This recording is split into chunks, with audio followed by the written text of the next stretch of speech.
All right, guys. I'm John. My first joke's in Morse code. So, yeah, hope you know it.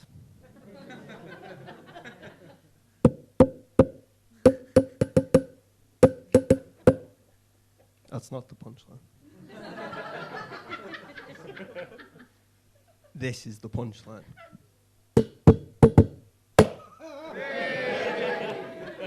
Yeah, shouldn't have cheered, it was racist.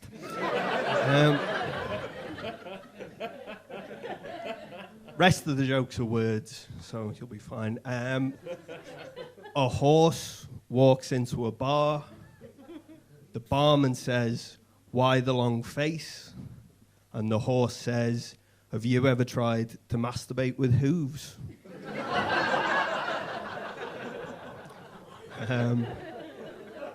I'm quite pale, and my body's very hairy, and I'm also a little bit fat.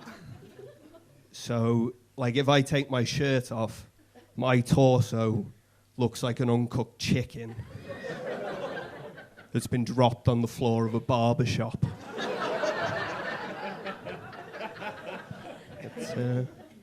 Get scared doing stand-up. It's weird doing stand-up comedy because it's scary, but it's fun at the same time, which is weird because there's not many things that are like that in life. Like I was trying to make a list, all I could think was stand-up is scary and fun.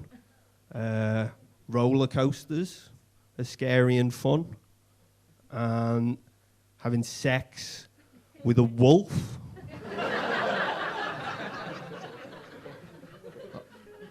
And then I guess the only other thing would be doing stand-up on a roller coaster while you're having sex with a wolf,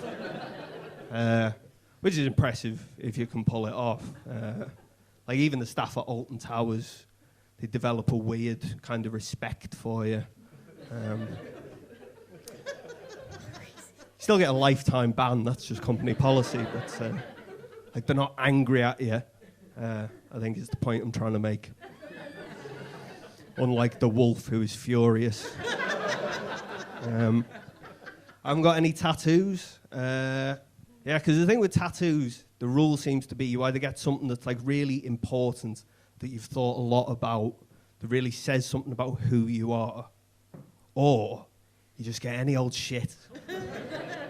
Like you go, "Hey mate, what's that tattoo on your arm?" And they go, "Oh, that is a Tree of Life sleeve design.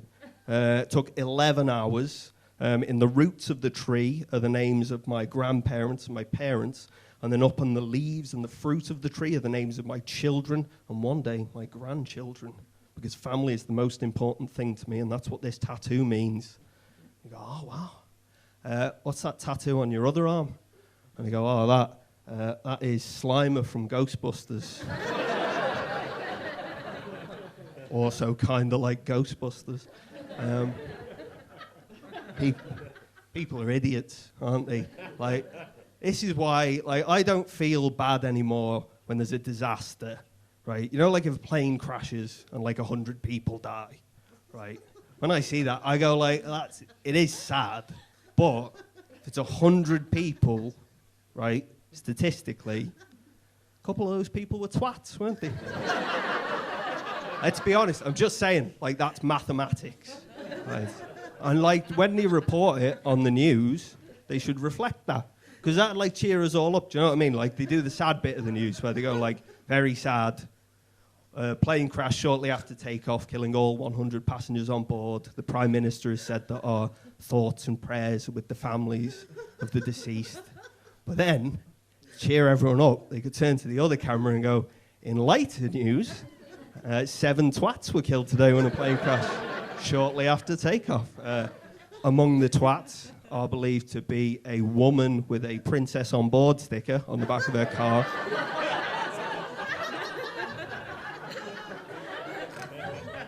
a white man with dreadlocks,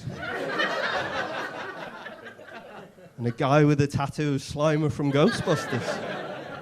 The Prime Minister has been quoted as saying, "I like Ghostbusters as much as the next person, but fuck that guy." Yeah, I don't believe in God, right? And that's not because of like the bad things that happen in the world. The reason I don't believe in God is spiders.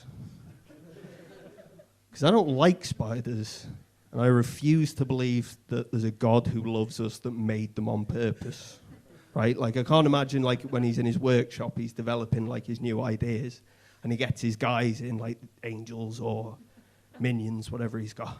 He goes, lads, come and look at this that I've made. And they go, oh, what is it, God? And he's got it under a sheet. And he goes, check this out. And he pulls it back. It's called the spider.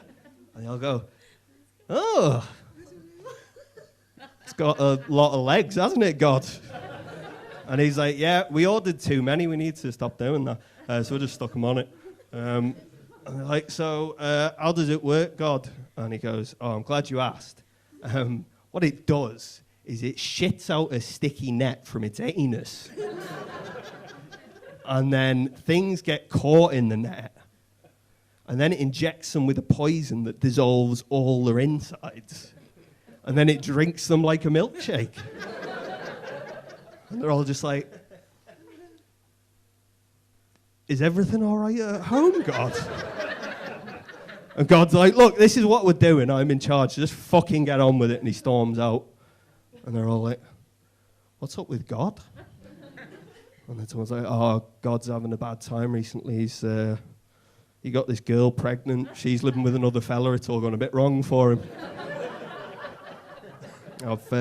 I've stopped drinking recently because I get in trouble when I drink. Last time I got really drunk, I was in Manchester and I went for a wee in a car park against the wall about like 3 a.m. And then as I was turning around and zipping up my fly, a police car pulled in and the copper jumped out and he come up to me like this close and he went, do you think it's funny to piss on people's cars? And I didn't really know what to say because it's not what I was doing, but I did think it was funny. So I wasn't really sure. I was like, well, I wasn't pissing on cars, I was pissing on the wall over there. And he sort of thought for a minute and then he went, well, do you know what's on the other side of that wall? And I was like, oh. And he's like, on the other side of that wall is a synagogue, and they own the wall. So what you've just done is a hate crime. And I started laughing because I thought it was funny, the irony of being accused of being a racist by a policeman. It's like, that's the pot calling the kettle black, isn't it? Although obviously a policeman would never call a kettle black to its face. He'd just subject it to a random stop and search because it's black. But I thought I was going to get arrested, but then luckily these two lads started beating the shit out of each other in the road. Stroke of luck. And he was like, I'm going to deal with that now, but you think about what I've said, now fuck off. And then he walked away up the street to go and deal with that. And to be fair, I did think about what he'd said, because as soon as he'd gone, I pissed all over his car. That's it from me. Thanks very much. Cheers.